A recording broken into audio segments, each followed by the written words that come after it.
গোটা পুলিশ বাহিনী যখন নিজেদের ভাবমূর্তি ফিরিয়ে আনতে ব্যস্ত, ঠিক তখনই প্রকাশ্যে আসছে তাদের কিছু অসাধু সদস্যদের অভিনব ঘুষ বাণিজ্যের তথ্য।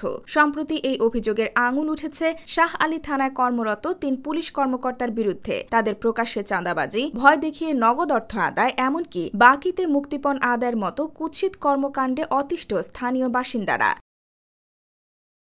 রাতে কাজ শেষ করে বাসায় ফেরার সময় মাঝ রাস্তা থেকে জুতার দোকানের কর্মচারী মোহাম্মদ ফরিদকে তুলে নিয়ে যায় শাহ আলী থানার উপপরিদর্শক এসআই মোহাম্মদ এমাদুল। এরপর ফরিদের স্ত্রীকে ফোন করে এসআই এমাদুল দাবি করেন ৫০,০০০ টাকা না দিলে তার স্বামীকে মাদক মামলায় আসামি করা হবে বলে ভয় দেখান তিনি। পরে স্বামীকে বাঁচাতে ৩০,০০০ টাকা দিতে রাজি হন ফরিদের স্ত্রী। এমাদুলের কথা মতো রাতেই ২৫,০০০ টাকা নিয়ে স্বামীকে ছাড়িয়ে নেন তার স্ত্রী, আর ৫,০০০ টাকা বাকি রাখেন তিনি। বাকির ৫,০০০ টাকা ২ দিন পর দেন এসআই এমাদুলকে।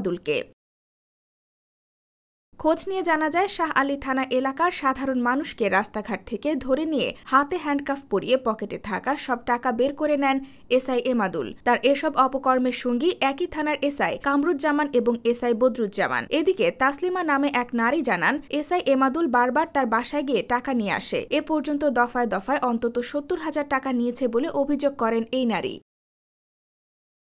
শাহ আলী থানার ৩ পুলিশের এমন কর্মকাণ্ডের বিষয়ে অপরাধ বিশেষজ্ঞরা বলছেন, অল্প সংখ্যক এমন কিছু পুলিশ সদস্যের কারণে পুরো বাহিনীর সুনাম নষ্ট হয়। ঢাকা মহানগর পুলিশ ডিএমপির উপকমিশনার মোহাম্মদ ফারুক হোসেন বলেন, এ ধরনের অভিযোগ খতিয়ে দেখতে ডিএমপি হেডকোয়ার্টারে একটি শাখা রয়েছে। তদন্তে যদি সত্যতা প্রমাণ হয়, তাহলে তাদের বিরুদ্ধে আইনানুগ ব্যবস্থা গ্রহণ করা হয়, এমনকি অপরাধ বিবেচনায় চাকরিচ্যুত হতে পারে। IBTV USA, new York.